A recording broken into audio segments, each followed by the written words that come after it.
Hey everyone, it's Liz from Blackberry Hill Farm. Today I'm going to be sharing my greenhouse and some of my seed starting supplies.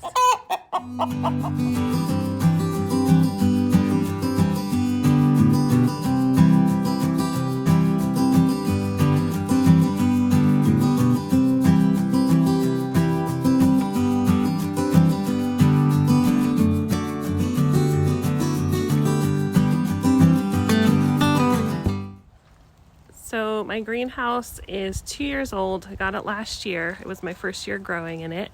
It's 8 by 10. It's shed style, so it matches our chicken coop here. The rain drains off the back, and this is south facing, so when we do have sun, we get quite a lot of sun in the greenhouse. And a local craftsman built this for us off of my plans. So I sent him the plans, dimensions, how I wanted everything. This Dutch door here, which I love because I could just leave the top open. The chickens don't get in it if they're out. And it does have an exhaust fan that turns on. It has a thermostat to it. We have power here at this pole, so I will just run electric cord to it to power. Okay, so going inside, Winchester, you have to wait out here, please.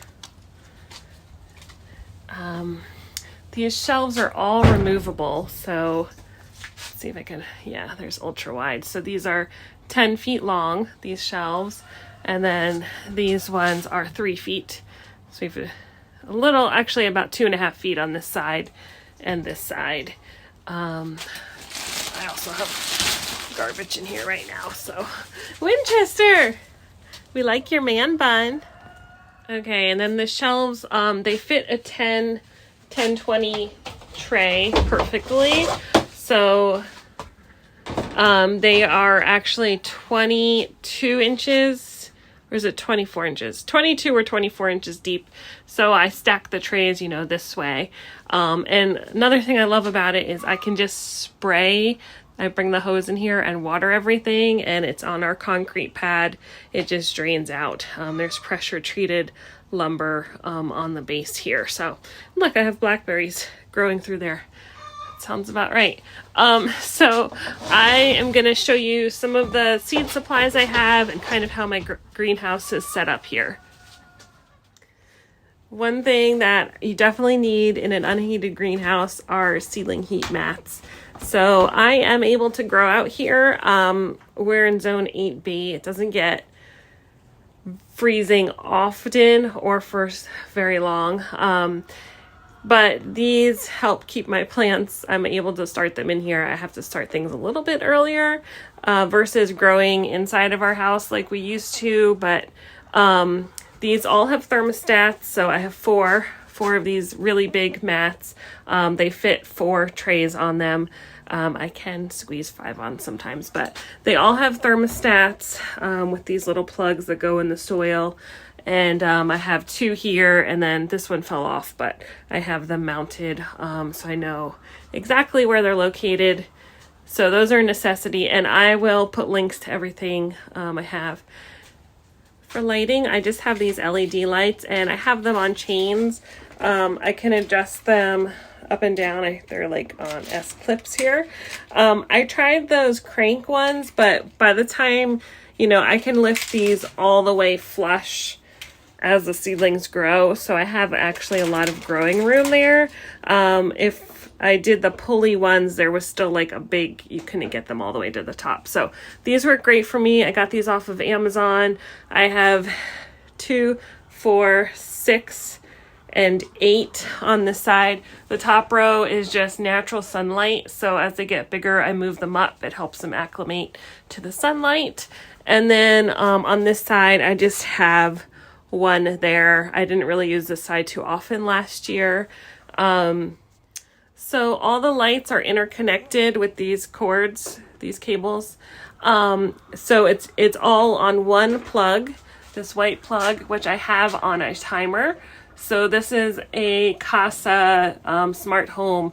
You can control it on your phone, but I have it like programmed for how many hours on and off that I want it. So that works great. And this is my power strip. I take this cord and plug it out to our powers out there on a post. This is my vent fan I also got off of Amazon, and it has a thermostat. So I can set that. I have it turn on if it gets around 90 degrees, which it does sometimes, not too often, but that'll help vent it as well as keeping that Dutch door open. And then I have just a regular oscillating fan. So the oscillating fan, I just move it around the greenhouse and set it up just so the seedlings get a little stronger. They get used to that wind. The last electrical thing I have here is this heater. It is a BioGreen ceramic heater, and it's also hooked to a thermostat. I set it depending on what I'm growing, but usually I will set it to, when I start like onions and stuff, to like 35 degrees, just to keep it above freezing. Once I start tomatoes and stuff, I might set it to more like 45 or 50 degrees, but this is not an insulated space, so I don't want to like, try to heat something that's going to be impossible to heat. I just want to keep it at the minimum. But one thing that does help are, I have, where are they? Woo! Sorry, turning you all around. I have humidity domes, which definitely help to keep the seedlings warm when they're on these seedling heat mats. It keeps the heat in there. So these are, to me, more important than the heater. That's kind of just a backup for me. Okay, now on to my seed starting supplies. So most of my trays are from Bootstrap Farmer, and they're just so sturdy. I've used these for like 5 years, and they're just awesome. I did get some from Greenhouse Megastore last year, and they're definitely like, yeah, they're flimsy. But I use those for like when I do my seedling sales, I'll use those. They're just not, meant to last as long. As far as under my benches, I just have a lot of tools. That's a thing of straw I've been using for the chickens. I had some of these cheapo seedling heat mats. I actually use them for my quail to keep the waters from freezing. This one, I don't think it's working. I have to test that one out. Oh, look. Hi, Fernie. You coming to join me? I have a couple figs growing in here. I just got this tub from IKEA, and I'm going to be using this. I had a smaller bowl last year, but I put all my seed starting mix. I really like Jiffy seedling mix or Black Gold. Those are my two favorite. I just pour the whole bag in here, and then I'll use that to fill my pots with. It just contains it better. And I also use this little trolley, so I'll put my tub on here so I don't have to bend down to fill up pots. I just can stand here. I have like an anti-fatigue mat, and I just work on potting up stuff there. So it's great. I have all the seed starting mixes, some cinnamon to help with mold growth. So this is my favorite sprayer for seedlings. It just sprays a really nice fine mist. Typically I do bottom water, but if I want to spray the tops of them, this is great because you're not like overpowering them. So I have lots of different pots, lots of different sizes. These are all Bootstrap Farmer, these ones. I usually start seedlings in here, depending what I'm growing. And then they get potted up to, let's see, where's my bigger pots? This size. And most of these are Greenhouse Megastore. I had really nice ones from Bootstrap Farmer, which are probably mixed in here somewhere. Oh, here. These are so nice.